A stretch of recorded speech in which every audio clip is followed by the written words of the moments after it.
Shalom saudara yang dikasihi oleh Tuhan Yesus Kristus dimanapun saudara berada saat ini. Salam transformasi. Siapa sih manusia di dunia ini yang tidak ingin dimuliakan? Saudara, apakah ingin tidak dimuliakan dalam kehidupan ini? Saya yakin hampir kebanyakan kita semua ingin dimuliakan dalam kehidupan kita. Makanya kita berusaha berjuang, kita bekerja berhasil, kita mendapatkan kehormatan, kita memiliki pangkat. Semua orang berusaha untuk mengejar supaya dia dimuliakan. Ketika dia berhasil, dia akan merasa bahwa, oh, saya sudah dimuliakan. Sebagai seorang atasan, atau Anda sebagai seorang pelajar, sebagai seorang mahasiswa, ingin dimuliakan, bekerja dengan giat, bekerja dengan rajin, supaya menjadi juara, supaya menjadi pintar, pandai, cerdas. Tujuannya hanya satu, ingin dipermuliakan. Supaya setiap orang melihat kita, mereka mengakui bahwa luar biasa, dia begitu pintar, dia begitu pandai. Atau kalau kita menjadi seorang atasan atau seorang pengusaha, ketika kita ingin dimuliakan, orang berkata, luar biasa, ternyata dia bisa menjadi orang yang sukses, bisa menjadi berhasil. Saudara, ketika kita ingin dimuliakan, kita selalu berjuang, kita selalu berusaha dengan keras, kita selalu mengupayakan dengan segala daya apapun yang kita miliki, supaya kita bisa berhasil dan kita akhirnya dipermuliakan dalam kehidupan ini. Supaya teman-teman kita, kolega-kolega kita, atau orang-orang yang menjadi saingan kita, semua harus mengakui bahwa kita adalah orang yang luar biasa. Saudara, begitulah dalam kehidupan kita. Kalau kita mau berhasil, kita mau sukses di dalam dunia ini, kita berjuang, kita berusaha dengan keras. Bagaimana dengan kehidupan kekristenan kita, saudara?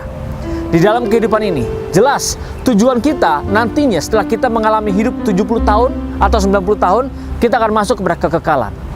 Ketika kita masuk kepada kekekalan, disitulah kita akan dimuliakan atau kita tidak dimuliakan di sana. Saudara, untuk dapat dimuliakan di hadapan Tuhan, tidak semudah apa yang kita pikirkan. Tidak semudah bahwa cukup kita percaya Yesus sebagai Tuhan dan Juru Selamat. Oh, cukup dengan kita datang ke gereja, kita beribadah, kita menyembah Tuhan, lalu kita memberikan perpuluhan kita memberikan sumbangan kita memberikan sokongan dana yang begitu besar kepada gereja atau pekerjaan Tuhan. Lalu kita beranggapan bahwa nanti ketika kita mati, kita akan dipermuliakan di hadapan Bapa. Salah besar kalau kita berpikir begitu. Salah besar kalau kita beranggapan bahwa kita sudah ke gereja, kita pasti dimuliakan bersama dengan Tuhan. Salah sekali kalau kita menganggap bahwa kita sudah memberikan perpuluhan, kita pasti akan masuk surga. Salah. Cara berpikir begini yang adalah cara berpikir yang menyesatkan kita semua, saudara. Saat ini marilah kita berubah dari cara berpikir seperti ini. Karena walaupun kita ke gereja, belum tentu kita diselamatkan.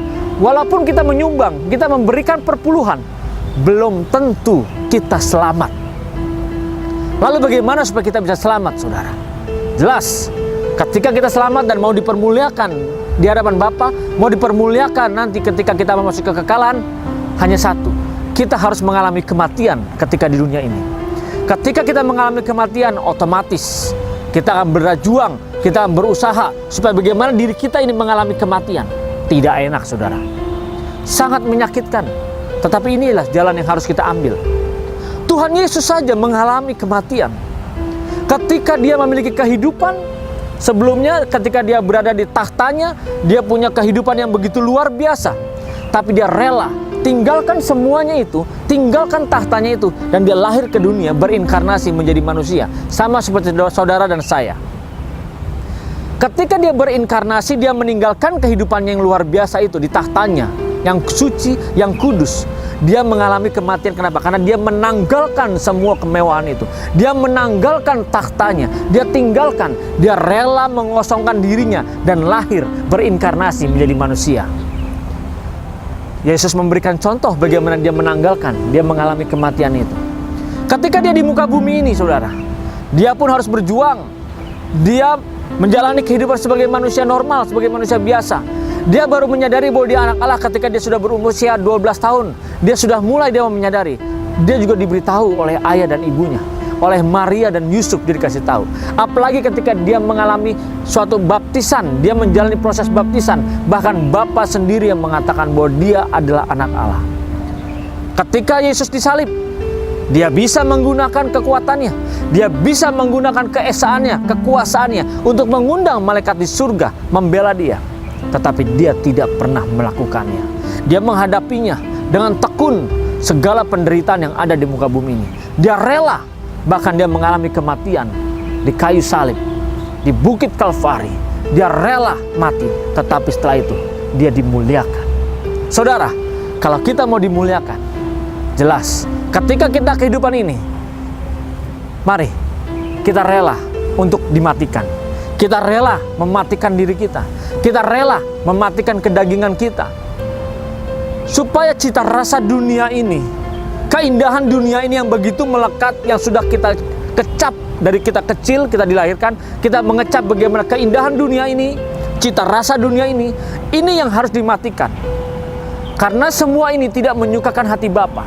Tapi ketika kita belajar mematikan segala kesombongan kita, keegoisan kita, kecongkakan kita, merasa bahwa ini loh orang yang paling sukses dan berhasil, inilah orang yang maunya dihargai dan dimuliakan di depan orang, merasa ada sesuatu, menjadi someone dalam kehidupan kita. Justru kita harus matikan itu semua, dan hidup kita beralih. Bukan lagi cita rasa dunia, tapi cita rasa dunia ini kita alihkan dan kita matikan dalam diri kita. Justru cita rasa kita harus kita rubah menjadi cita rasa kerajaan surga. Apa yang kita pikirkan, otomatis kita harus memikirkan pikiran dan perasaan Bapa. Apa yang kita ucapkan, kita harus mengucapkan sesuai dengan perkataan Bapa. Bukan merasa bahwa diri kita yang paling benar, tetapi mari apa yang kita perkatakan biarlah menyukakan dan menyenangkan hati Bapa. Tindak tanduk kita, perbuatan kita yang tidak menyukakan hati Bapa dimatikan. Saudara, seperti biji gandum, dia kalau belum dimatikan, dia ditanam, dia tidak akan pernah bisa tumbuh. Biji gandum harus mengalami kematian terlebih dahulu. Ketika dia mengalami kematian, dia jatuh ke dalam tanah, dia ditanam, otomatis dia akan bertumbuh dan berkembang. Saudara, Yesus sudah mencontohkan dia menjadi biji gandum yang mati dan ditanam, dan akhirnya dia bertumbuh. Saudara dan saya harus menjadi seperti biji gandum ini, mati terlebih dahulu, ditanam, dan akhirnya berbuah dan bertumbuh.